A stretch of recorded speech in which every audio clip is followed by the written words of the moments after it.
मैं रामनिवास श्री आचार्य श्री कल्याण राजकीय कन्या महाविद्यालय सीकर। आज मैं आपको नेहरू के राष्ट्रवाद संबंधी विचारों या फिर करना चाहिए राष्ट्रवाद पर जो उनके विचार थे उनके बारे में बताऊंगा, चर्चा करूंगा। तो इसमें हम देखते हैं कि नेहरू एक महान राष्ट्रवादी थे। बम्बई कांग्रेस में 8 अगस्त 1942 को उन्होंने स्वयं कहा था कि मैं राष्ट्रवादी हूँ और मुझे राष्ट्रवादी होने पर अभिमान है, परंतु उन्होंने राष्ट्रवाद के किसी नए सिद्धांत का प्रतिपादन नहीं किया। आगे चलकर उन्होंने राष्ट्रवाद के 2 स्वरूप बतलाए कि राष्ट्रवाद का स्वरूप है वो दोहरा है। उसमें से एक है सकारात्मक और दूसरा नकारात्मक, और फिर हम दोनों का अलग अलग प्रकार से समझने के लिहाज से थोड़ा और विस्तार पूर्वक इनको देखेंगे। तो अपने सकारात्मक स्वरूप में राष्ट्रवाद ने उपनिवेशी समाजों में जनसमूह को एकता के सूत्र में बांधा है तथा उसे जीवन की शक्ति प्रदान की है। इस रूप में राष्ट्रवाद एक संयुक्त व सजीव शक्ति है। तो पहला जो सकारात्मक राष्ट्रवाद है वो अपना आप में सही है, गलत नहीं है। और जो उपनिवेशी समाजों में लोग रह रहे थे या साम्राज्यवादी ताकतों के जो उपनिवेश थे, जैसे भारत था, तो भारतीय लोगों में जन जागृति लाने के लिए या साम्राज्यवाद से मुक्त होने के लिए जो राष्ट्रवाद की लहर अनेक प्रकार से जगी और पूरी उसकी बदौलत ये पूरा देश एक हुआ। तो कहने का अर्थ इस रूप में राष्ट्रवाद एक संयुक्त व सजीव शक्ति है और ये सकारात्मक है यहाँ तक। दूसरा इसका नकारात्मक स्वरूप, इसमें जनसमूह है, राष्ट्रों जिनको देश कह दो, एवं विश्व को हानि पहुंचाई है। ये जो नकारात्मक स्वरूप है राष्ट्रवाद का, इसने जनसमूह है, देशों और विश्व को हानि पहुंचाई है। इसने पड़ोसी देशों में भय और शंका को जन्म दिया है। उसने राष्ट्रों में जातीय अहंकार और श्रेष्ठता की भावनाएं पैदा की हैं। उसके आक्रामक विस्तारवादी साम्राज्यीय स्वरूप ने जहां उपनिवेशों में राष्ट्रीय मुक्ति आंदोलनों एवं राजनीतिक संघर्षों को जन्म दिया है, वहाँ विश्व में युद्धों को प्रेरित भी किया है। तो जो दूसरा इसका स्वरूप है वो नकारात्मक है। उसमें ये जो जनसमूह हैं, समाज हैं, देश हैं और विश्व इन सब को हानि पहुंचाई है। किस प्रकार से पहुंचाई है? इस राष्ट्रवाद में जैसे कई बार ये होता है कि मेरी जाति बड़ी है, मेरा राष्ट्र सबसे महान है और हम ही श्रेष्ठ हैं। तो इस प्रकार की भावनाएं जागृत होने पर फिर दूसरे छोटे बड़े पड़ोसी राष्ट्र हैं उनमें भय और शंका व्याप्त हो जाती है। और ये जो इस प्रकार की नकारात्मक राष्ट्रवाद है उसकी वजह से फिर वो राष्ट्र अपने राज्य का विस्तार करते हैं। आक्रामक विस्तारवादी स्वरूप ने जो फिर उन्होंने कॉलोनी बनाई, उपनिवेश बनाए, उनमें उससे मुक्त होने के लिए वहाँ की जनता ने मुक्ति आंदोलन, राजनीतिक संघर्ष को जन्म दिया। और अंततोगत्वा कहना चाहेंगे कि पूरे विश्व को भी इस वजह से युद्धों को देखना पड़ा, युद्धों का सामना करना पड़ा। तो ये इस प्रकार से जो दूसरा इसका नकारात्मक स्वरूप है, ये बड़ा खतरनाक है।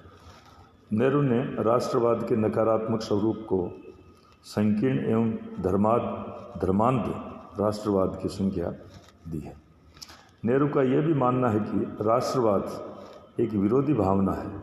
उन्होंने अपने आत्मकथा में लिखा है कि राष्ट्रवाद आवश्यक रूप से एक विरोधी भावना है और ये दूसरे राष्ट्रीय समूह के प्रति घृणा और गुस्से में पलती है और पुष्ट होती है।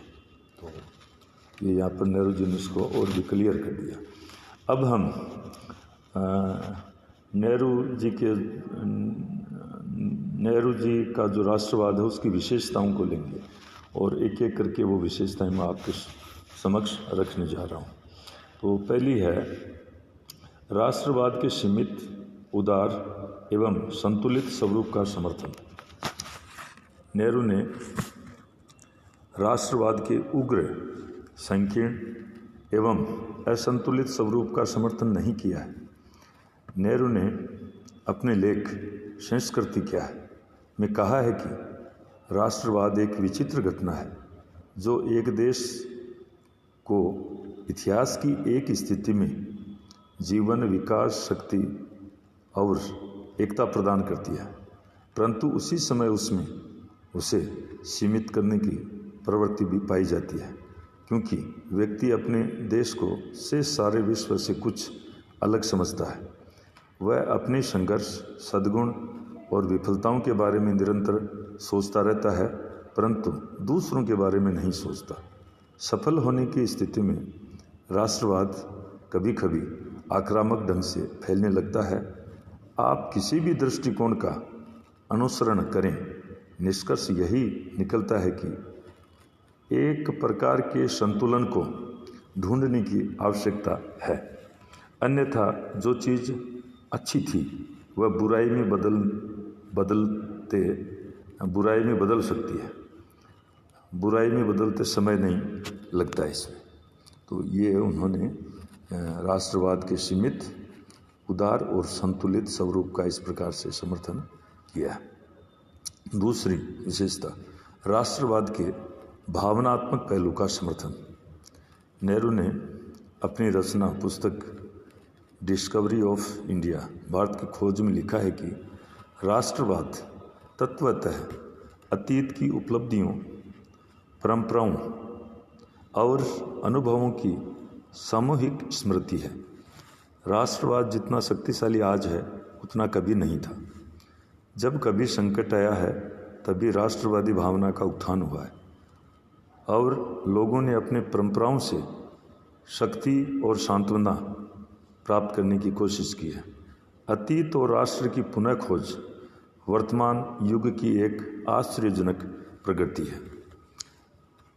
ये नेहरू जी ने राष्ट्रवाद के भावनात्मक पहलू का यहाँ पर समर्थन किया है और इसको एक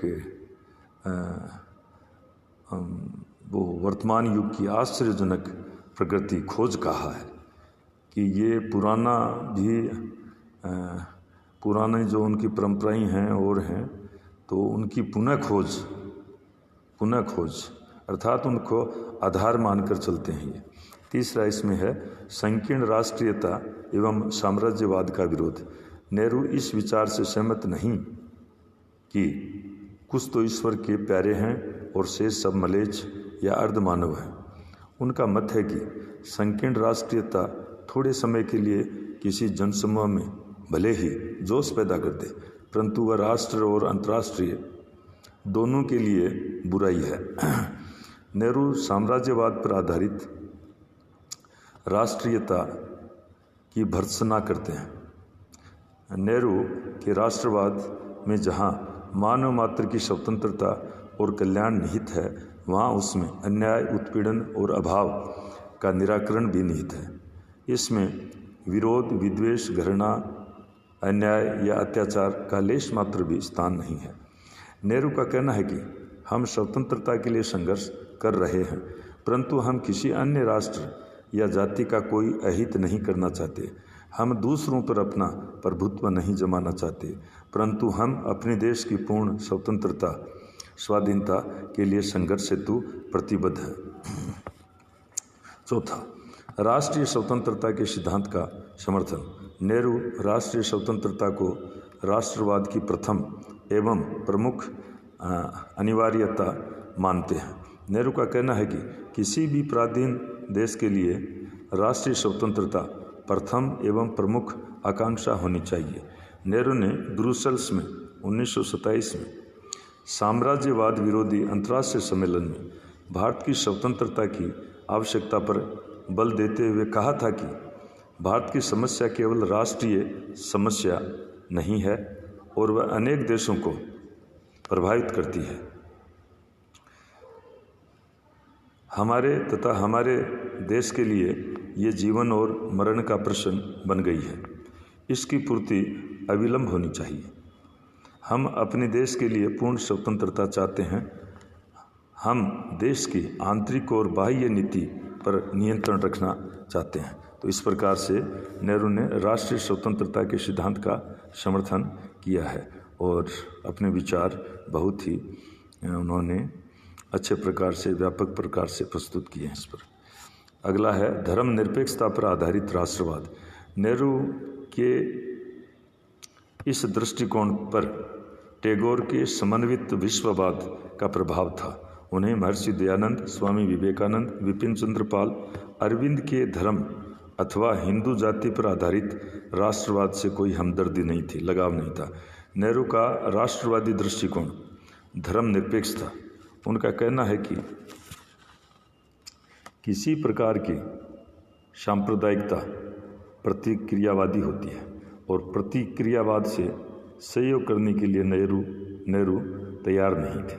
तो इस प्रकार से उन्होंने धर्मनिरपेक्षता पर आधारित राष्ट्रवाद का समर्थन किया है। लोक शक्ति और आत्मशक्ति पर आधारित राष्ट्रवाद। नेहरू का आग्रह था कि आइए हम सब मिलकर आगे बढ़ें,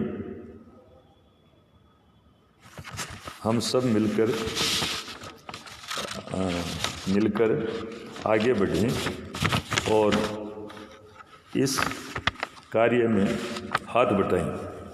भारत को अपने हृदय के सर्वोच्च शिखरों पर प्रतिष्ठित करें, उसे राष्ट्रों में महान बनाएं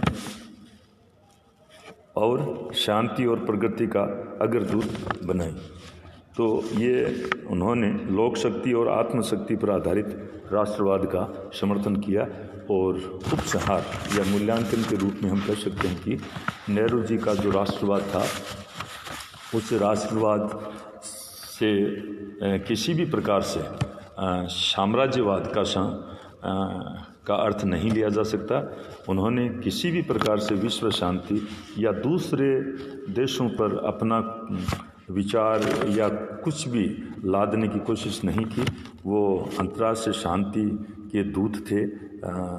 वो विश्व को अपना परिवार मानते थे। और किसी भी प्रकार से अंतर्राष्ट्रीय शांति को कम नहीं करना चाहते थे। तो हम निश्चित रूप से कह सकते हैं कि नेहरू जी का जो राष्ट्रवाद है वो शांति प्रगति का सूचक है और वो उसी कदम का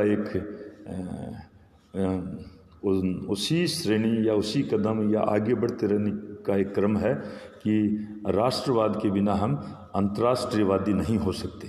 तो उस मायने में वो राष्ट्रवादी हैं और अन्यथा वो विश्व शांति के बड़े दूत थे, अग्रदूत थे। और जो कुछ भी उन्होंने कहा कि मैं राष्ट्रवादी होने पर गर्व महसूस करता हूँ, इसका संदर्भ वही था कि जो स्वतंत्रता में वो ऐसा हुए बगैर आदमी आगे नहीं बढ़ सकता। तो जैसे हम इसको इस प्रकार से कहना चाहिए कि पहले एक अच्छा वो परिवार का सदस्य हो, फिर एक अच्छा अपना जो लोकल समाज है उसका सदस्य हो, वही आगे चलकर एक जिले का अच्छा या राज्य का या देश का या पूरी दुनिया का अच्छा व्यक्ति हो सकता है। तो इस लिहाज से हम इसका समर्थन करते हैं, नेहरू जी समर्थन करते हैं। और आज हमने आपके सहयोग से ये विचारों का आदान प्रदान संभव हुआ और आपने ध्यानपूर्वक सुना, इसके लिए आपको बहुत बहुत धन्यवाद। और अब मैं यहीं मेरी वाणी को विश्राम देता हूँ। एक बार आप सबको पुनः धन्यवाद।